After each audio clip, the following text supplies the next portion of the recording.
Bonjour à toutes et à tous et bienvenue sur Horizon Média, votre rendez-vous qui vous éclaire sur des sujets qui nous touchent, nous interrogent et parfois même qui dérangent. Aujourd'hui, dans notre podcast de ce jour, nous allons traiter un fait de société, la violence, un mal silencieux qui détruit. Waouh! Actuellement, au Sénégal, dañoo constaté benn montée de violence boo xam ne dafa jéggi dayoo moo tax on s'est dit que on va en parler pour jéem a xam lan moo ko waral ak aussi s'il y a par exemple des conseils yoo xam mën nañ ko apporter pour aider des personnes yi nga xam ne ñi ngi traverser genre situation yooyu parce que oui violence li ko waral bëri na il y a les causes individuelles déjà mën nañ commencer ci lan les frustrations personnelles frustration personnelle mooy par exemple mën nga rencontrer des personnes ci biti ci mbedd bi nga gis ni pour lu ndaw ñu mer ñu frustré wu et puis tu te poses la question mais kii lu ndaw lii rek mu mer fekk peut-être mi ngi traverser ay affaires yoo xam ne dans sa vie doo ko mën di expliquer donc ce qui fait que loo leen def rek automatiquement ñu gis ci seen bopp mais également dañuy wër un moyen de pouvoir génne li ñuy ressentir seen biir xol dañuy bëgg tey frustration bi ñuy yëg ñu mën ko déverser sur quelqu'un wala sur quelque chose moo tax parfois da ngay dugg ci oto par exemple sax ngay gis nit benn affaire bu ndaw mu éclater pétard après yow sa jëm bopp sax te pose la question mais qu'est-ce qui s'est passé parce que tellement que da ngay choqué par rapport à ça et loolu frustration personnelle moo koy waral il y a également le manque de gestion des émotions c'est-à-dire que te loolu ñi mu dal bëri na man mii di wax ak yéen sax ci laa bokk mooy on a du mal à gérer nos émotions on a du mal tey à pouvoir voilà nous canaliser tey bu amee benn situation bu am wala tey par exemple nga mer comment faire pour canaliser sa mer boobu pour éviter que loolu am lu muy jur c'est important parce que oui actuellement nous voyons il y a beaucoup de violence que ça soit dans les maisons que ça soit ci mbedd bi voilà dans la société de tous les jours da nga ciy gis ay violence yoo xam ne doo comprendre voilà des accidents yoo xam ne ay détails yu ndaw moo koy indi c'est pour cela que il est important que tout être humain toute personne nga mën a am une éducation émotionnelle c'est-à-dire nga jàng calmer ses émotions nga jàng tey am maîtrise de soi pour pas que tey lu mënti am rek wala loo mënti dégg rek nga réagir automatiquement c'est important tey dans certaines situations de prendre le temps de se calmer de prendre le temps tey d'analyser d'écouter c'est important xam nga ce qu'on a l'habitude des fois de dire mooy am na ñoo xam ne sooy wax ak ñoom sax dañuy déglu pour répondre mais pas pour essayer de comprendre la personne c'est important de connaître la personne c'est-à-dire de se connaître soi-même mais aussi d'apprendre à pouvoir davantage s'améliorer émotionnellement xam nga quand nous entendons toutes ces choses qui se passent actuellement ci réseau yi les cas que nous entendons diw doon na diw wala diw rey na diw pour des choses futiles pour des choses banales boo demee ba ci biir tu te rends compte que affaire bu ndaw la les personnes les maisons actuellement je dirais dañoo xat mais xol yi aussi dañoo xat te loolu li koy waral bëri na il y a également les troubles psychologiques qui ne sont pas pris en charge troubles psychologiques xam nga Sénégal am na ko ma mës a ne Mado da ngay gis Sénégal nit dafay am benn feebar boo xam ne 10 000 moo koy faj ñu koy négocier ñu koy négliger di ko négliger ba million di ko faj ñu dem ci réseau yi naan leen dimbali leen ñu faj ko et parfaitement boo analyser li mu wax c'est vrai parfois tu vas voir une personne mi ngi traverser benn situation am comportement boo xam ne avant amu ko woon ñuy négliger loolu léegi après on se pose pas la question mais lan moo waral loolu essayer de xëcc nit ki par exemple pour parler avec lui jéem a comprendre qu'est-ce qui a changé qu'est-ce qui fait que tey nit ki di doxalee nii non dañ koy nekk di juger ki dafa réew ki dafa dof ki xam boppam dafa xamati xamul àddina alors que les gens dans leur cœur dans les maisons traversent des choses yoo xam ne mooy loolu on va prendre un exemple tey dans les maisons par exemple tu vas voir bon on prend l'exemple de 2 personnes ngeen nekk nga am koo xam ne def na dara ci biir kër gi mais comme yow ñu ne yaay xale donc on t'oblige yow mi xale à supporter loolu wala à nga baal nit ki de force tey par exemple je prends l'exemple de yaay ak doom tu vas voir tey par exemple wala papa ak doom parent bi day tooñ doomam ñu exiger xale bi ne ko sa yaay la wala sa papa la donc force donc danga koy war a baal donc force tu passes l'éponge tu n'as rien à dire alors que nous ne devons pas oublier que être parent ne veut pas dire que voilà da ngay imposer wu devant ton enfant wala tey l'enfant n'a pas le droit tey d'être en colère contre toi wala l'enfant n'a pas le droit tey d'être vexé par li nga ko wax wala li nga ko def non. Il est primordial je dirais que ñu mën a bàyyi xel ce que les enfants ressentent dans les maisons tey injustice mën na am je prends l'exemple par exemple d'une fille qui est violée dans la maison par exemple benn nijaayam moo ko violée on force l'enfant ne non affaire de famille la nañ ko waxtaanee te loolu actuellement yàq na lu bari société bi donc pour ce genre de cas la femme elle est violée kenn du ma ne vengé wu mais y a pas eu de justice par rapport à ce qu'il a vécu y a pas eu de justice par rapport au mal qu'on lui a fait lu métti li ñu ko teg dañ koy jël suul ko après moom ñu délaissé ko et puis on ne prend même pas le temps waxtaan ak moom pour xelam dellu si sur ce qu'il est en train de traverser non dañ koy naan affaire de famille la nañ ko suul mu yem fii après yow ñu bàyyi la nga continuer sa life comme ça la personne bi nga xam moo def tam la nakari continue vie am mais yow dañuy ignorer sa souffrance dañuy ignorer aussi sa mal intérieur pour ce genre de cas la fille là bu màggee tey par exemple par rapport à ça loolu mën na tax mu nekk une femme bi nga xam ne elle est agressive tey góor bu ñu wax ak moom sax tu vas sentir benn colère boo xam ne day monter en elle góor bu mu nekk doo comprendre nga naan waa kii man la laa ko def mais pourquoi elle se comporte comme ça parce que tellement que voilà dafa garder beaucoup de choses en elle boo xam ne mënu ko exprimer wu te on l'a pas donné aussi le choix joxuñu ko occasion également de pouvoir s'exprimer le sentiment d'impunité dans les maisons dafa bëri que ça soit entre les parents papa ak doom mais également day nekk ci diggante jëkkër ak jabar oustaz Modou Fall yaa benn émission bu mu defoon mu ne on a l'habitude au Sénégal tey jëkkër day tooñ jabar ñu ne la sa kilifa la raamal ko nga jébbalu et puis voilà alors que tey balaa loolu pourquoi ne pas demander à la femme tey d'exprimer li ko nakari ci biir xolam mu ne ah man sama jëkkër lii la ma def te lii neexuma mais on ne donne pas le choix à la femme ñu ne ko non yow yaay jigéen donc muñal di la muñ loo xam ne yow bien vrai mën nga ne devant tout le monde si jëkkër baal naa la ah maa ngi jéggul maa la tooñ et tout mais au fond yaa ngi koy garder après ce qui fait que tey ngeen dem ba ci bi mu am benn violence conjugale ñu ne waaw kay jigéen bu bon nga waaw ba nga xamee lii mënoon ngaa dem c'est en fait rejeter waat la encore faute bi alors que mayuñu la occasion pour pouvoir t'exprimer mayuñu la occasion bien vrai mën nga jubboo ak si jëkkër mais aussi avant de le faire mais parler s'il y a lieu que jëkkëram baalu ko ak mu def ko mais que nit ki na génne li nekk ci xelam na génne li nekk ci xolam avant toute autre chose parce que loolu dafay indi ay frustration yoo xam ne voilà li muy jur après du neex nit ki bu xëyee nag pétard éclaté ñu ne waaw kay baaxul c'est-à-dire fekk kooku yàgg na di muñ te Sénégal moom li ñu tàmm toujours ki dóor gisuñu ko mais ku fay rek li ñuy gis dañ lay def la nakare tous les jours nga toog ci mais bés boo réagir rek ñu ne waaw kay baaxul dafa def nangam si on prend le cas des par exemple les jeunes dans les maisons tey say parents par exemple teg la benn pression boo xam ne yow da ngay dugg de gauche à droite bu dee góor par exemple teg la pression yow yaay góor yow yaay soutien de famille yaa ma war a jàppale yaay sama taaw teg loolu yëpp sa mbagg yi donc ce qui fait que tu es surchargé émotionnellement et puis le pire mooy duñ la ne nu ñu koy waxee jaaraama doo ci dégg jërëjëf pour la famille c'est tu es obligé de le faire parce que voilà yow ci yow lañ doon yaakaar pour que nga ñëw génnee ñu ci luñ ne donc teg la pression boobu ba nga xam ne à la fin mën nga dem ba dugg ci loo xam ne waru ci woon dugg par exemple nga dem di commencer dugg ci affaire de drogue wala nga dugg ci affaire de banditisme y a tellement de choses après mu jural la loo xam ne tey da ngay toog di rëccu yéen ñi ko teg pression bi également ngeen commencer rëccu te pourtant avant loolu di am y a toujours voilà yi nga xam ne moo jiitu c'est-à-dire que personne ne refuse que tey nga am doom bu góor par exemple wala doomu jigéen nga yaakaar ci moom c'est évident mais il y a une manière par exemple d'encourager la personne il y a une manière également d'accompagner la personne pour que tey li nga bëgg mu egg fi nga bëgg mu egg ak aussi li nga bëgg mu defaral la mu mën ko def mais toujours avec la manière mais pression bi actuellement dañ ko exiger xale yi maanaam léegi xale yi moom ku ci am 15 ans moom jàppal léegi tu es majeur bu xaaratuñ 20 ans xaaratuñ 25 ans xaaratuñ 30 ans donc ce qui fait que les pressions boobu nit ñi dañuy frustré wu tellement que di dox ak moom jigéen ñi frustré wu di dox góor ñi frustré wu di dox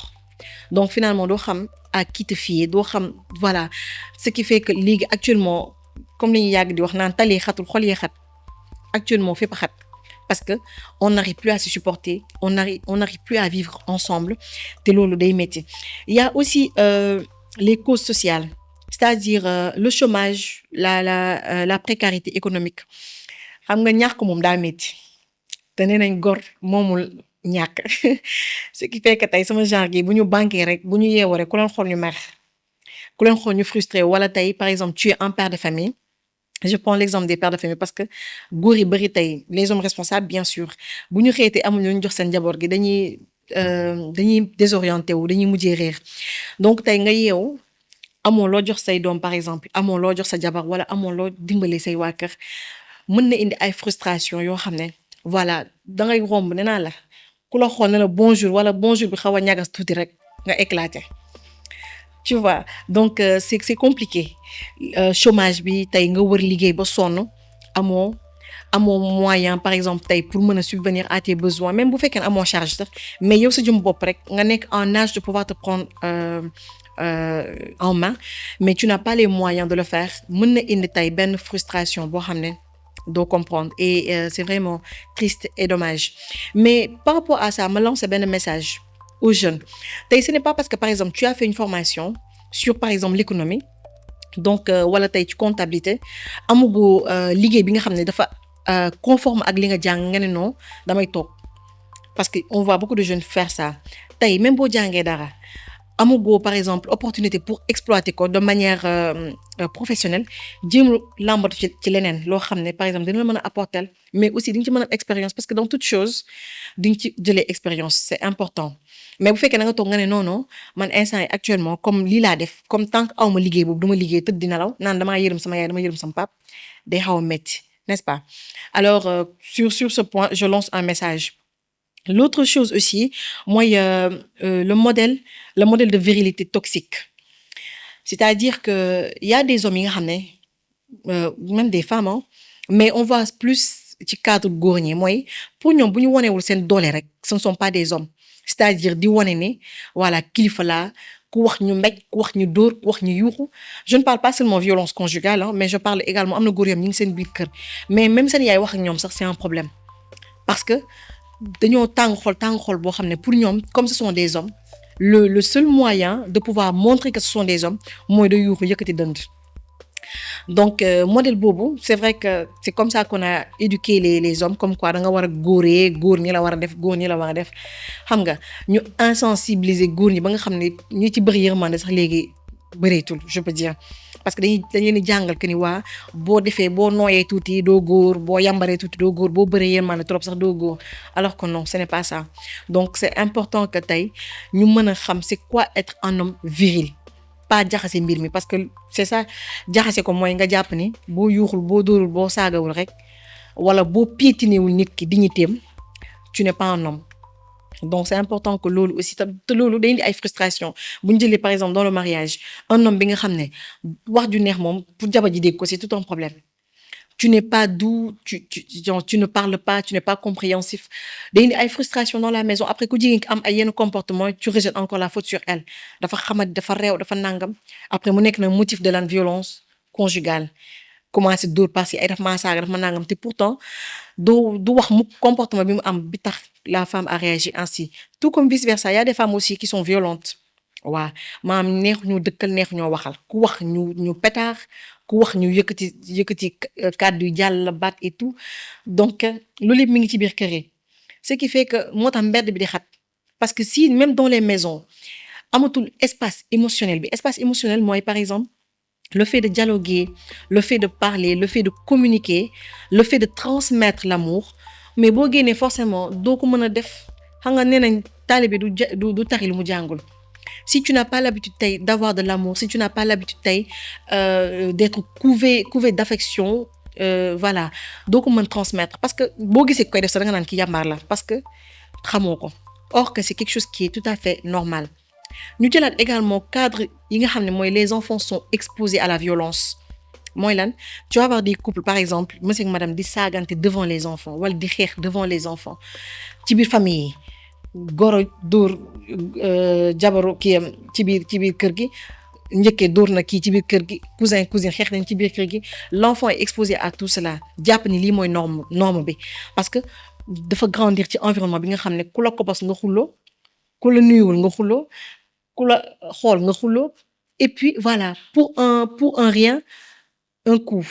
pour un rien dóor pour un rien saaga donc un enfant qui grandit ci genre environnement boobu c'est tout à fait normal que mu jàpp ne loolu mooy norme mbedd bu génnee chaque jour ñu àtte ko xeex bu demee ba màgg également day continuer parce que ci loolu la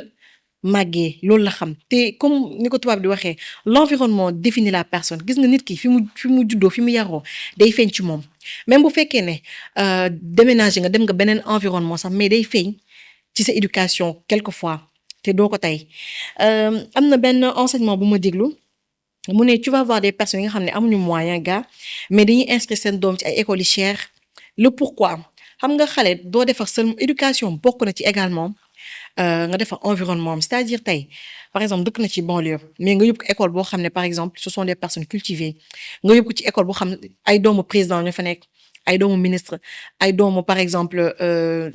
député maanaam ay doomu kilifa ñoo fa nekk nga yóbbu fa sa doom bien vrai sa moyen matewul de mais tu fais de ton mieux pour que sa doom di jàngee foofu là yaa ngi koy jàngal à avoir un environnement bi nga xam ne tey même bu màggee voilà day jouer ci moom parce que le fait de côtoyer ce genre de personnes non seulement dina améliorer par exemple je dirais sa manière de parler dina améliorer également sa manière de voir les choses sa manière de voilà de voir le monde loolu lépp day jouer ci xale bi donc environnement xale ce n'est pas seulement xool école bu gën a yomb rek nga sànni ko fa rek boros ko fa daaw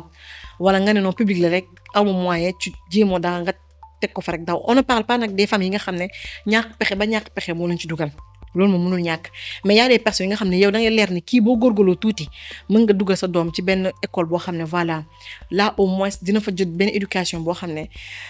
dina la xaw a satisfaire un peu n'est-ce pas mais pas di xool nu mu gën a yombee rek defar ko xale bi non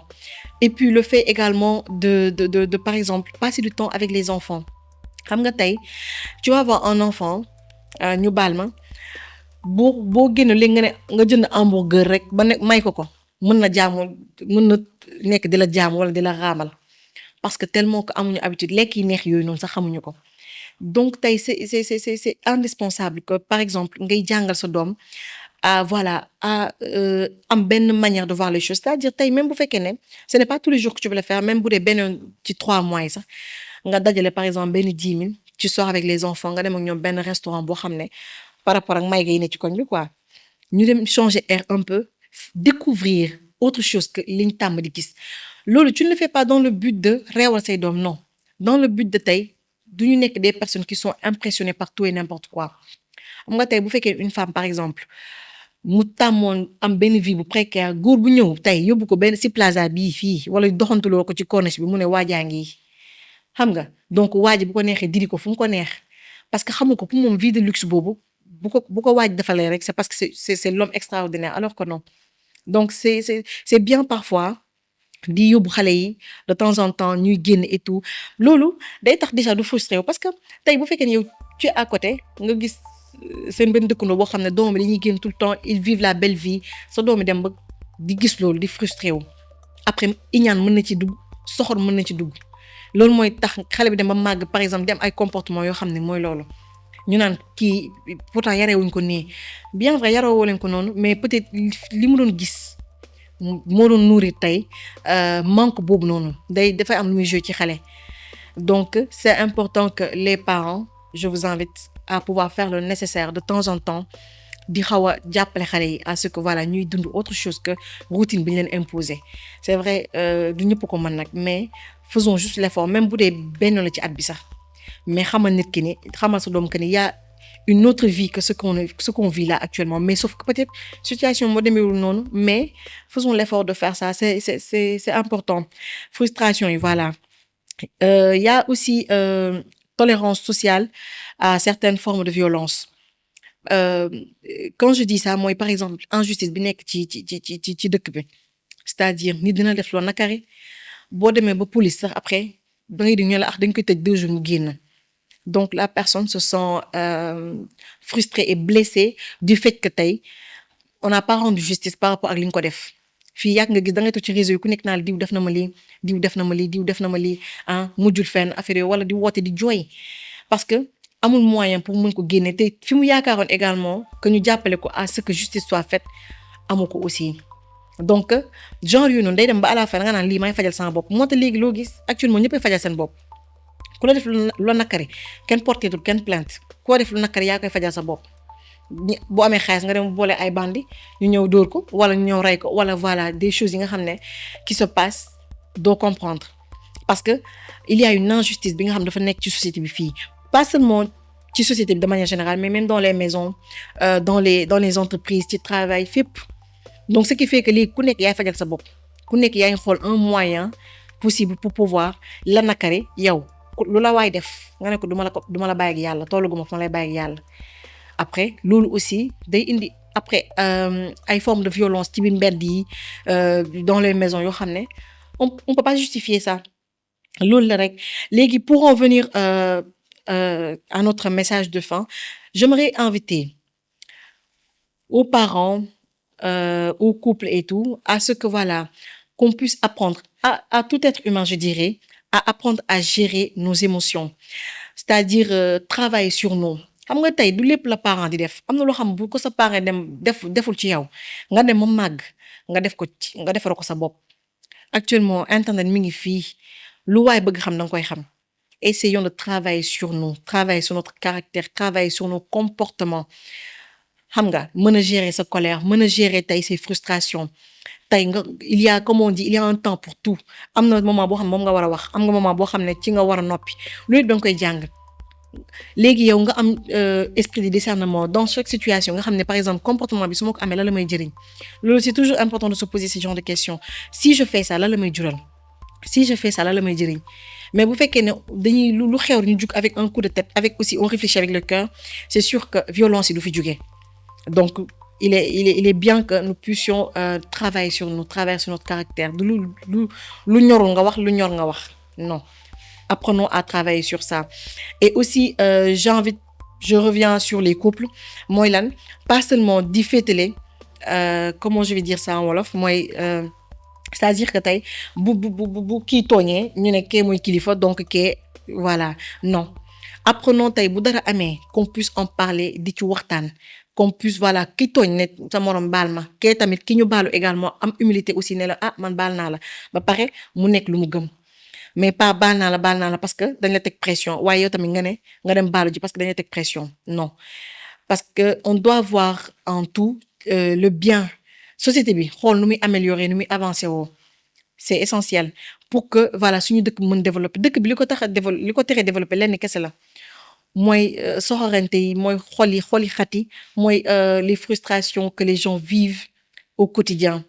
que ça soit sa parent teg la ko sa yaay sa frère et sœur wala sa conjoint sa partenaire teg la ko wala sa patron voilà donc il y a toutes ces choses là que les gens trimballent et tout et aussi un message aux parents mooy apprenons di jege suñu doom yi c'est-à-dire que di nga gis des fois sa doom nekk une personne introvertie maanaam ki nga xam ne day nekk dans son coin du wax voilà noppi et tout doo jéem a comprendre le pourquoi parce que des fois aussi xale yi dañuy dund ay traumatisme xam nga temps yi maa ngi nekk je commence à suivre récemment My Bestie parce que avant dama dégg ay waxam rek mais bon je regardais pas mais actuellement je me suis dit pourquoi pas ne pas regarder pour xool on va pas mourir bête également mais tu vois que les enfants appellent di expliquer seeni traumatisme yu ñu dund dans les maisons durant leur jeunesse yoo xam ne parents yi sax xamuñu ko et le pire mooy dañuy woote ndeysaan pour mën a génne loolu seen biir xol te pourtant ñi ngi dëkk ak ay nit de ñi ngi dëkk ak seeni parents ñi ngi dëkk ak seeni frères et sœurs ñi ngi dëkk ak seeni jëkkër seeni jabar mais mënuñu sax génne leen nakare donc c'est là où tu comprends que le mal est profond nañ am jot suñu doom ñun ñëppay liggéey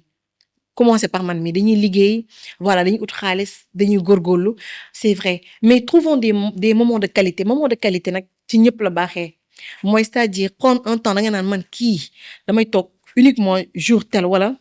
heure nangam je vais rester avec mes enfants di foog ñoom kaf ak ñoom, essayer de savoir ce qu'ils vivent, ce qu'ils traversent nga may leen kanam boobu parce que être parent aussi c'est ça, ce n'est pas seulement yuuxu rek di jaay autoritaire man maay sa parent maay sa papa maay sa yaay non.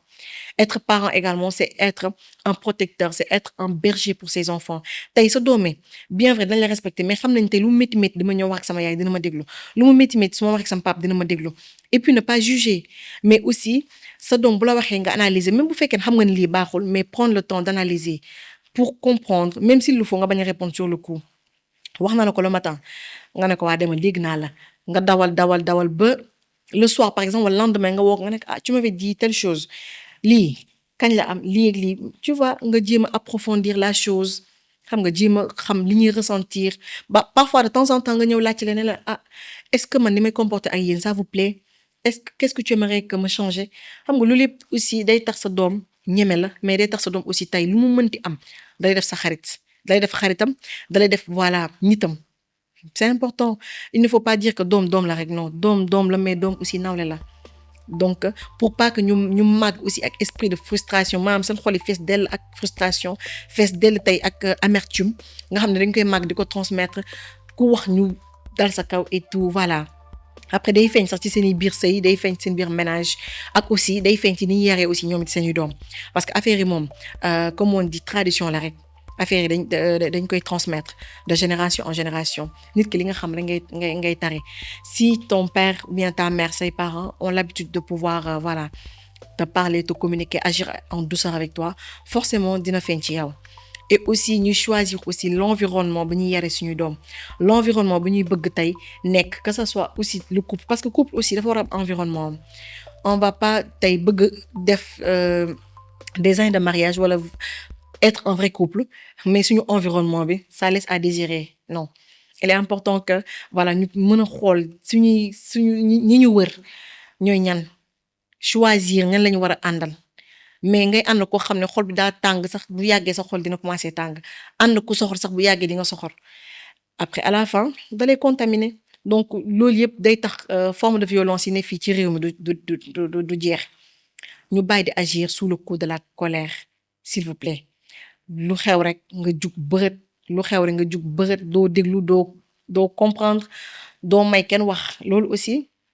c'est compliqué parfois ñuy jéggale di jélale aussi c'est important bu dee lépp nga bëgg fajal sa bopp moom je gëm naan doom sax jot pour construire sa vie yow sa avenir parce que saay boo xëyee ñu tooñ la waaye yow it saay boo xëyee itam da ngay tooñ faut qu'on se le dise des fois on a l'habitude de dire que waa diw def na mais ñun aussi dañuy def affaire yi nag comme on dit dëgg neexul accepter que nous aussi dañuy tooñ c'était ça que nous voulons partager aujourd'hui si suñu podcast bi parce que violence yi également ce n'est pas seulement dóor violence yi ce n'est pas seulement xas saaga violence yi c'est plus profond que ça violence mi ngi jugee sax mi ngi nekk sax par exemple une manière de se comporter avec toi voilà dafa affaire yi dafa sew daal comme ni ñu ko waxee dafa sew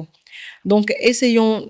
autour de nous de faire le maximum pour ne pas blesser pour ne pas frustrer pour voilà pour pardonner et aussi se faire pardonner loolu yëpp aussi day jouer n'est-ce pas bu ñu ko defee rek kër yi dina neex te kër yi bu neexee société bi dina neex aussi ci biir ci xale yi éducation xale yi parce que xale yi bu ñu fàtte ñoom ñooy nekk société de demain donc dañoo war a investir sur leur éducation investir voilà si seen i jàng investir sur voilà seen bien-être c'est important n'est-ce pas alors j'espère que waxtaan bi ça a été constructif pour vous et je vous dis à la prochaine sur Horizon Média merci à vous